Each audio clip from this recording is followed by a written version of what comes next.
तो दोस्तों आज हम चाइल्ड पेडागोजी पढ़ेंगे। हमारा फर्स्ट क्वेश्चन है, देख लेते हैं। School dash socialisation of children, यानी कि स्कूल समाजीकरण की बच्चों के लिए कैसी व्यवस्था है। बच्चों के समाजीकरण में विद्यालय है, यानी कि बच्चों के समाजीकरण में विद्यालय कैसी भूमिका निभाता है। तो कैसे निभाता है?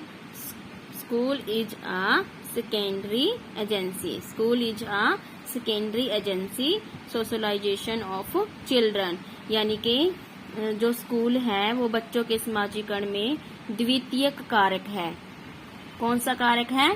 द्वितीयक कारक है, क्योंकि पहले प्राथमिक कारक में क्या आएगा हमारा? फैमिली, और द्वितीय कारक में आएगा स्कूल। तो स्कूल समाजीकरण की बच्चों के लिए कौन सी कारक है? द्वितीय कारक है। बच्चों के समाजीकरण में विद्यालय है। कौन सा कारक? द्वितीयक कारक। कौन सा कारक है? द्वितीयक कारक। तो फिर पहला देख लेते हैं हम। सोशलाइजेशन में प्राइमरी एजेंसी कौन सी होगी? फिर हमारी सोशलाइजेशन में प्राइमरी एजेंसी है हमारी फैमिली। सोशलाइजेशन यानी कि समाजीकरण में प्राइमरी एजेंसी कौन सी है? फैमिली। और सेकेंडरी अभी बताई कौन सी है? स्कूल। सेकेंडरी स्कूल और प्राइमरी है फैमिली। अब एक्टिव एजेंसी में स्कूल और परिवार दोनों आ जाते हैं। एक्टिव एजेंसी में क्या आ जाते हैं? स्कूल और परिवार दोनों आ जाते हैं। फॉर्मल एजेंसी में स्कूल आता है। अगर हमें फॉर्मल पूछे, फॉर्मल एजेंसी में कौन क्या आता है? परिवार आता है, स्कूल आता है। क्या आता है? स्कूल आता है। कंफ्यूजन क्रिएट नहीं करनी है, अच्छे से बता रही हूँ, ध्यान से सुन लो और समझ लो। फॉर्मल एजेंसी में स्कूल आता है, एक्टिव एजेंसी में स्कूल और परिवार दोनों आते हैं, प्राइमरी एजेंसी में फैमिली आती है, और द्वितीयक यानी कि सेकेंडरी एजेंसी में हमारा आता है स्कूल। आगे है इनफॉर्मल एजेंसी में। अब ये तो हमारी फॉर्मल थी, फॉर्मल में तो क्या आया था? स्कूल आया था। लेकिन अगर इनफॉर्मल में पूछे तो फिर इनफॉर्मल में भी क्या हमारा आएगा? परिवार। इनफॉर्मल में भी परिवार, प्राइमरी में भी परिवार, सेकेंडरी में स्कूल और फॉर्मल में भी स्कूल, और एक्टिव में स्कूल और परिवार दोनों आ जाएंगे। आगे कथन दिया गया है, किस मनोवैज्ञानिक ने प्रस्तावित किया है कि बच्चों का चिंतन गुणात्मक रूप से वयस्कों की अपेक्षा अलग होता है। ये किस मनोवैज्ञानिक ने बताया है कि जो बच्चों का चिंतन है, बच्चों का जो चिंतन गुणात्मक रूप से वयस्कों की अपेक्षा अलग होता है, यानी कि वयस्कों से अलग होता है।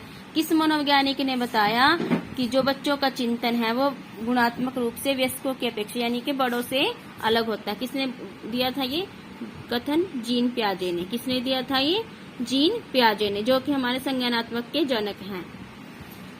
जीन पियाजे कहते हैं कि बच्चे हैं जो वो स्वयं खुद से सीखते हैं। ये किसने कहा कि बच्चे स्वयं खुद से ही सीखते हैं, अपने आप ही वो कार्य करना सीखते हैं? किसने कॉन्सेप्ट दिया था? जीन पियाजे ने। हर अवस्था में बच्चों के पास जो कॉन्सेप्ट होते हैं वो चेंज नहीं हो सकते।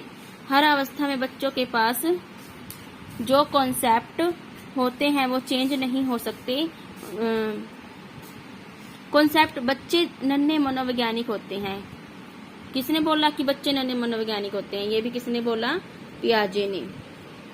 बच्चे नन्हे मनोवैज्ञानिक होते हैं, ये आती हैं और हर बार परीक्षा में पूछी गई हैं। बच्चे नन्हे मनोवैज्ञानिक होते हैं, किसने बोला? ये पियाजे ने। और ये किसने बोला कि बच्चे स्वयं से सीखते हैं? ये भी जीन पियाजे ने बोले। ये भी किसने बोला? जीन पियाजे ने। बच्चे बड़ों से अलग होते हैं, बच्चे बड़ों से अलग होते हैं, ये भी किसने बोला? जीन पियाजे ने। आगे है, निम्न में से मध्य बाल्यावस्था की अवधि का मुख्य प्रमाण चिन्ह कौन सा है? मध्य बाल्यावस्था। मध्य बाल्यावस्था से आप क्या समझते हैं? तो आगे हमारा क्वेश्चन है, निम्न में से मध्य बाल्यावस्था की अवधि का मुख्य प्रमाण चिन्ह कौन सा है? कौन सा है? Which is a major hallmark of the period of middle childhood. तो कौन सा है? 4 ऑप्शन नीचे दिए गए हैं, उसमें से हमने बताना है। पहला ऑप्शन है, बाल्यावस्था में शारीरिक वृद्धि कम होती है। बाल्यावस्था में शारीरिक वृद्धि कम होती है। हमें बताना है कि मध्य बाल्यावस्था की अवधि का प्रमाण चिन्ह है, ये कौन सा सही है? पहले ऑप्शन में है बाल्यावस्था में शारीरिक वृद्धि कम होती है, मेंटल ग्रोथ ज्यादा होती है। दूसरा है प्रतीकात्मक खेल थोड़े बहुत खेल लेता है, यानी कि मध्य बाल्यावस्था में बताया गया कि प्रतीकात्मक खेल थोड़े बहुत खेल लेता है। फिर आगे तर्क संगत विचारों का विकास जो कि प्राकृतिक रूप से मूर्त होता है। अभी तो तर्क संगत विचार होते हैं, लेकिन वो किस प्रकार से होते हैं, प्राकृतिक रूप से होते हैं, वो देखकर चीजों को सीखता है।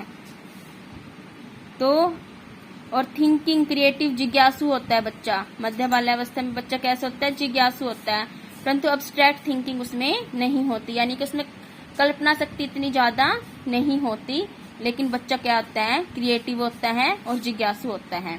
तो हमने 4 पॉइंट देखे और हमसे क्या पूछा गया था कि मध्य बाल्यावस्था की अवधि का मुख्य परिमाण चिन्ह कौन सा है। तो ये चारों ही परिमाण चिन्ह है, ये सभी सही हैं। क्या है, ये हमारे सभी सही हैं, क्योंकि मध्य बाल्यावस्था की एज क्या होती है, 6 से 12। मध्य बाल्यावस्था की एज क्या होती है, जिसको हम क्या बोलते हैं, चाइल्डहुड, 6 से 12। बेसिकली क्या होता है, 0 से 2 वर्ष तो कौन सी स्टेज होती है, इन्फेंसी स्टेज, और 2 से 6 होती है हमारी प्री चाइल्डहुड, पूर्व बाल्यावस्था। मध्य बाल्यावस्था को 2 पार्ट में डिवाइड किया गया है। पूर्व बाल्यावस्था यानी कि तो 2 से 6 वर्ष तक होती है प्री चाइल्डहुड, पूर्व बाल्यावस्था, और 6 से 12 होती है पोस्ट चाइल्डहुड, उत्तर बाल्यावस्था। यानी कि हमने बाल्यावस्था को, चाइल्डहुड को जो 6 से 12 होती है, इसको 2 पार्ट में डिवाइड किया, पूर्व बाल्यावस्था और उत्तर बाल्यावस्था। 6 से 12 पूर्व बाल्यावस्था, 2 से 6 पूर्व बाल्यावस्था और 6 से 12 उत्तर बाल्यावस्था, यानी कि पोस्ट चाइल्डहुड। तो इस प्रकार हमने आज ये क्वेश्चन देखे चाइल्ड पेडागोजी के। अगर आप ऐसे ही क्वेश्चन चाहते हो आगे भी, जो कि आपके लिए बेनिफिशियल हो, तो मेरे चैनल को लाइक और सब्सक्राइब करें।